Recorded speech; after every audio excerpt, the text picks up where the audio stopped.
नमस्कार जय जगन्नाथ आपण मानक मो चैनल को अनेक अनेक अभिनंदन। जय श्री राम। श्रीमद् भगवत गीता आत्मा कौन? प्रत्येक आत्मा भगवान एक क्षुद्र अंश अटे। यह दिव्य गुण युक्त एवं माइक शरीर ठारे पृथक अटे। आत्मार उपस्थिति शरीर को चैतन्यता प्रदान करे जहाँ वास्तव में जड़ वस्तु तैयारी। जेतेबेले आत्मा चली जाए शरीर पुणी जड़ हो जाए। शरीर क्षणभंगुर किंतु आत्मा चिरंतन अटे। यह आब्राहमिक चिंताधारा ठारे पृथक अटे। जी कहे मनुष्यर प्रत्येक जन्म नुआ आत्मा सृष्टि हुए। वैदिक चिंताधारा अनुसार आत्मार कौन सी आरंभ व शेष नहीं कि यह जन्म समय उत्पत्ति हुए नहीं बा शरीर मृत्यु होला परे यह नष्ट हुए नहीं। आमे पार्थिव जगत रे मृत्यु बोली जहाँ कहू ताहा आत्मार शरीर परिवर्तन मात्र अटे। भगवत गीता यह व्यक्ति पुराना वस्त्र त्याग करी नूतन वस्त्र परिधान करिबार उपमा देछि। जीव निजर परजन्म चयन करिबारे स्वाधीन नुहे। एहार निर्णय कर्मर नियम अनुसार भगवान करंती। माइक शक्ति काहेकि हमको कबलित करिथाए तार कारण आमे भगवान को आड़ को पिठी करी रही थाउ। भगवान का स्वरूप आलोक सदृश एवं माइक शक्ति स्वरूप अंधकार सदृश अटे। जी आलोक को पक्ष करी बसी थाए अंधकार तार अनुभव में आसवा स्वाभाविक। सेहीपरि जो जीव माने भगवान का आड़ को पक्ष करी थांती माइक शक्ति सेमान को निजर कबलित करिनिए। आत्मा शब्द संबंधित वैदिक शब्दावलीर अर्थ बुझिबा साहाय्यकारी होइथाए। शरीरधारी आत्मा को जीवात्मा कहुए कारण ताहा शरीर को जीवित रखि थाए।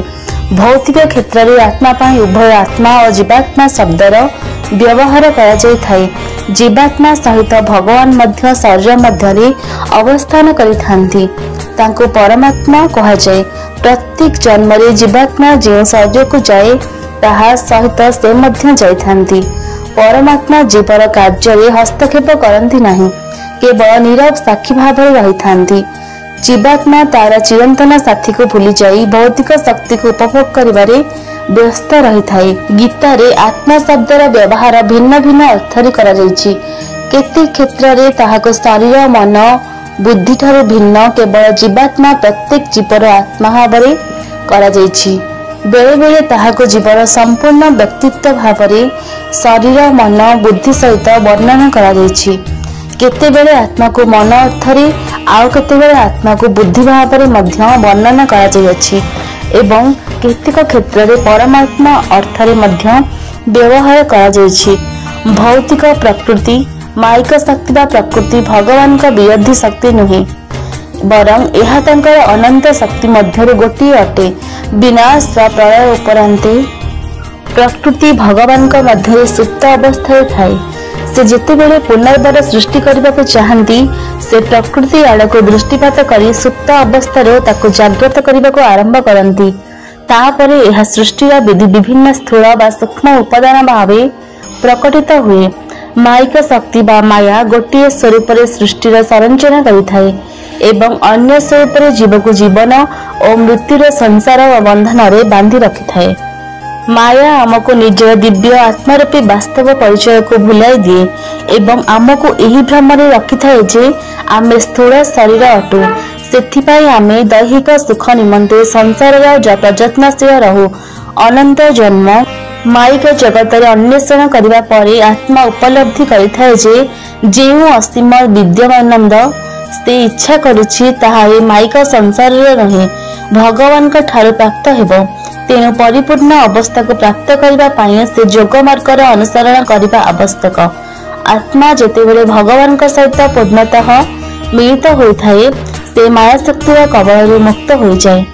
प्रकृतिर भेद गुण माइक शक्ति त्रिगुणात्मिक अटे। सत्व गुण पवित्रता युक्त, रजगुण कामना युक्त और तम गुण अज्ञान युक्त गुण। यही गुण गुड़िक आमर व्यक्तित्व मध्य विभिन्न अनुपात रही आमको सही अनुसार प्रभावित करथांती। अज्ञानयुक्त गुण आमको आलस्य सुप्त विचारहीन क्रोध हिंसा एवं निशा इत्यादि वस्तुभूत कराए। यह आत्मा को मायाजालर गभीरतम अंधार को टाणी निए। कामनायुक्त गुण सांसारिक अभिलाष गुड़िक पूर्ण करने मन और बुद्धि रे प्रबल लालसा व इच्छा उत्पन्न करे। पवित्रता गुण व्यक्ति को ज्ञान रे उत्साहित कराई दिए। दया, धैर्य एवं सहनशीलता इत्यादि धार्मिक गुणयुक्त कराए। यह मन को शांतिपूर्ण एवं आध्यात्मिक कर्म उपयोगी कराए। जड़े साधक निज व्यक्तित्व रे सत्व गुण को विकसित करी अज्ञान एवं कामना युक्त गुण को ह्रास करने दिगरे प्रयास करने आवश्यक एवं तापरे सत्व गुण को मध्य अतिक्रम करने को चेष्टा करने उचित। भगवान त्रिगुणर अनुभवता गुणीभूत अटंती एवं तांकठारे मन को अनुशक्त करी आम्भे माने मध्य सेही अनुभवातीत स्तर रे असीन होई परिबा।